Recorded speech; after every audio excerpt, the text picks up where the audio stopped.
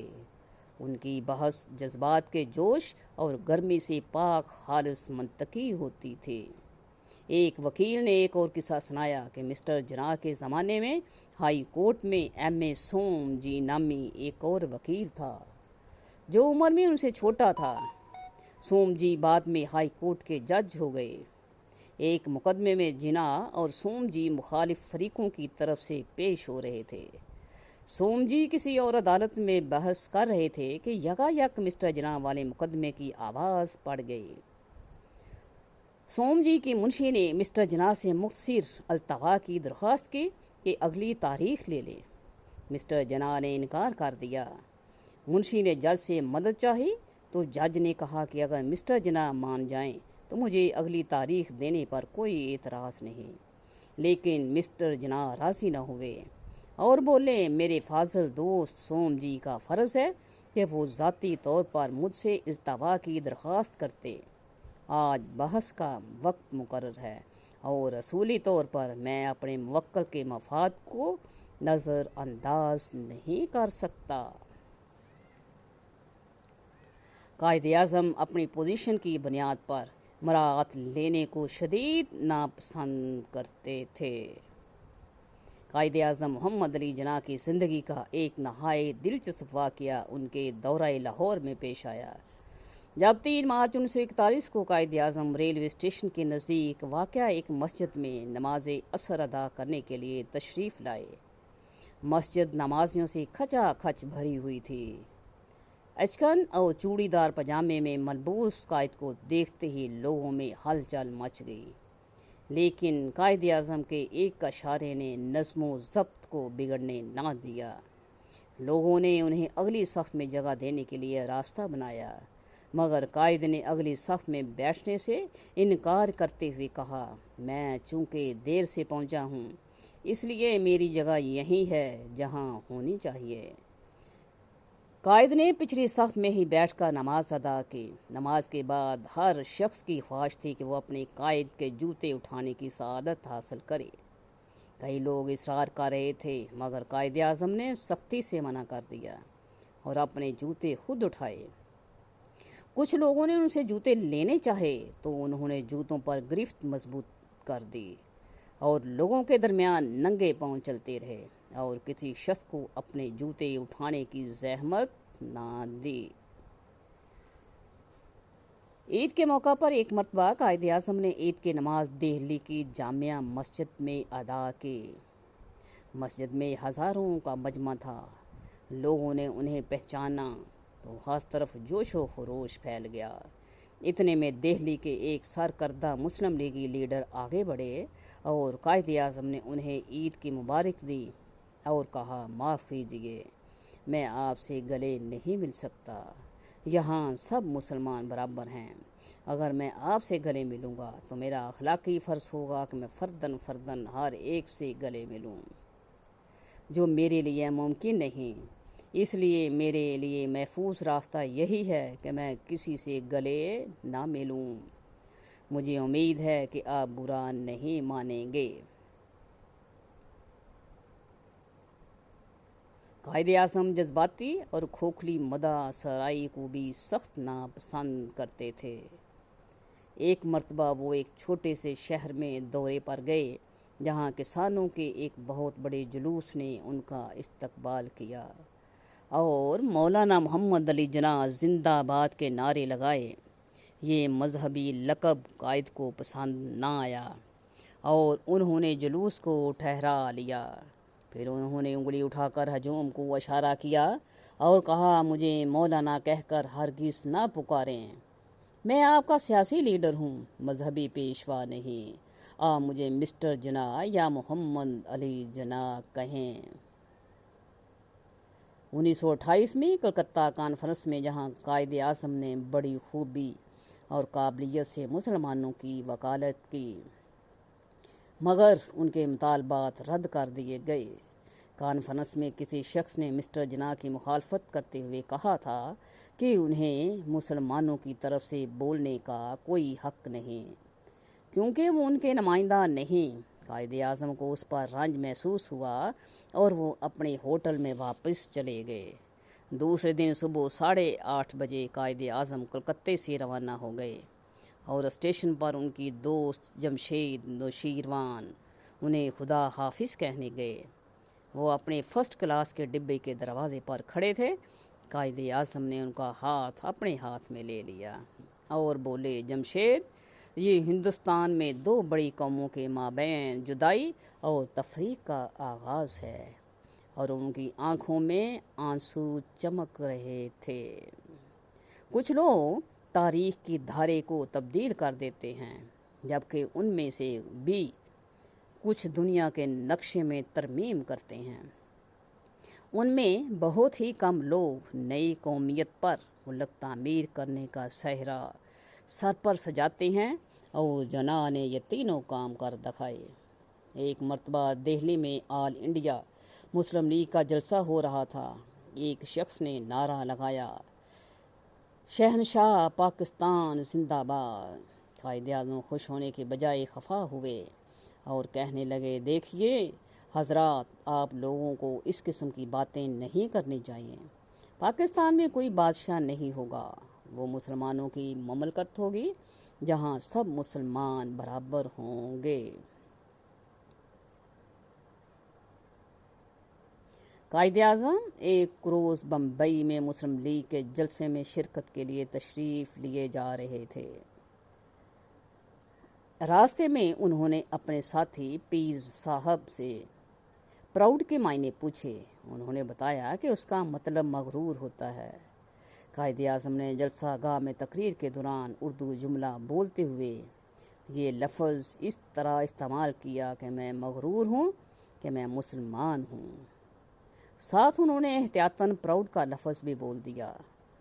واپسی پر پیرزادہ صاحب نے ان سے عرض کیا کہ آپ پورے جملے کا اردو مطلب دریافت فرماتے تو میں آپ کو بتاتا کہ پراؤڈ ان معنوں میں استعمال نہیں ہوتا، اور آپ کو کہنا چاہیے تھا مجھے اپنے مسلمان ہونے پر فخر ہے۔